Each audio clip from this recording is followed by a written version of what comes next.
कुछ लोग बहुजन भी कहते हैं। इन सब की मुख्य जो समस्याएं हैं अब दो हो चुकी है। एक जातिवाद की समस्या जिसे जातिगत समस्या कह सकते हैं, और दूसरा धार्मिक समस्या जिसे धार्मिक समस्या कह सकते हैं। इस समस्या से छुटकारा दिलाने के लिए हमारे बहुत महापुरुष, बहुत सारे संत महापुरुष काम किए, जिसमें ज्योतिबा फुले, पेरियार, बाबा साहब अम्बेडकर ने इस समस्या का समाधान ढूंढने की कोशिश की है। और जो संविधान है वो हमारे लिए इस लड़ाई में एक बहुत बड़ा दस्तावेज है, क्योंकि ब्राह्मणों के सारे वेद, पुराण, स्मृतियां एक तरफ और हमारा संविधान एक तरफ, वो जातिवाद को बढ़ावा देते हैं। संविधान जातिवाद को खत्म करता है, जातिवाद को नकारता है। अगर हम अमेरिका के संविधान की बात करें तो अमेरिका के संविधान में भी गुलामी को शुरू में खत्म नहीं किया गया था। गुलामी को 80 सालों बाद, संविधान लागू होने के 80 साल बाद खत्म किया गया। अब मैं आता हूँ लास्ट में, जो महत्वपूर्ण बात है कि हमें क्या करना चाहिए, क्योंकि टाइम की कमी है, तो हमें इन परिस्थितियों में क्या करना चाहिए। ये जो हमारा सवर्ण संघ है, इसमें जैसे नियम है कि हम राजनीति में भाग नहीं लेंगे, बहुत सारी एक्टिविटीज नहीं करेंगे, लेकिन हमारा अगर सवर्ण तो उसमें अगर कोई राजनीतिक व्यक्ति है वो भी संघ का मेंबर हो सकता है। तो मैं सुझाव में आता हूँ हमें क्या करना चाहिए। बस एक मिनट, मैं सुझाव में आता हूँ। अमेरिका राजनीतिक क्षेत्र में जो राजनीति करने वाले व्यक्ति हैं उनके लिए क्या करना चाहिए। अमेरिका संसद ने गुलामी के खिलाफ जो मतलब ब्लैक के साथ अन्याय अत्याचार किया गया था, उसके लिए व्हाइट हाउस में रेजोल्यूशन पास हुआ था, उसको बोलते हैं क्षमा रेजोल्यूशन, माफीनामा।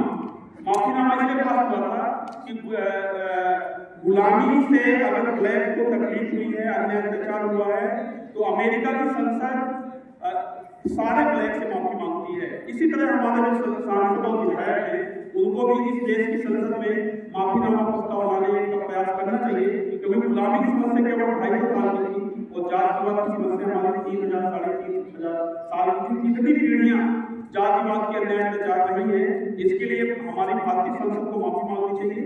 माफीनामा प्रस्ताव हमें कहना चाहिए कि हमारे यहाँ प्रतिनिधि है, इसको संसद में और विधानसभा में उठाइए। दूसरी बात, वहाँ की जो धार्मिक संस्था है पॉल जॉन्स, उन्होंने माफीनामा प्रस्ताव लाया था और अपने टेक्स्ट से, मतलब बाइबल से जो ब्लैक के खिलाफ लिखा गया था उसको उन्होंने हटवाया था, उसके लिए माफी मांगा था। तीसरी बात, मैं लास्ट बात कह रहा हूँ कि क्या करना चाहिए। हमारा जो संविधान है, संविधान के हिसाब से हमें नैतिक गुण क्रिएट करने होंगे, जिससे हमारे लोगों को पता चले कि अगर कोई जातिवाद कर रहा है तो गलत कर रहा है। अभी तक मेजोरिटी होने के नाते संविधान तो हमारा बन गया है, लेकिन संविधान की लिखी बातें केवल किताबों में सीमित है, उसका लोगों तक प्रचार प्रसार नहीं हुआ है।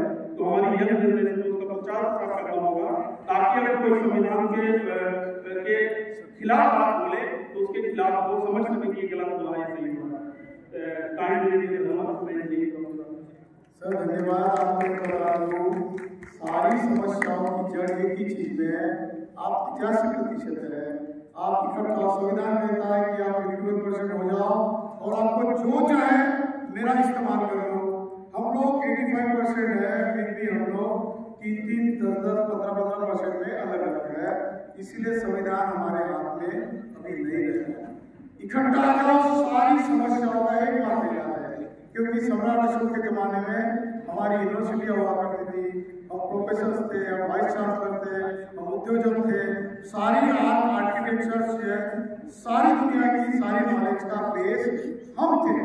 हम इकट्ठा हो जाएंगे, सारी जख्मों का एक ही इलाज है, वो है इकट्ठा। जय हिंद सर, धन्यवाद।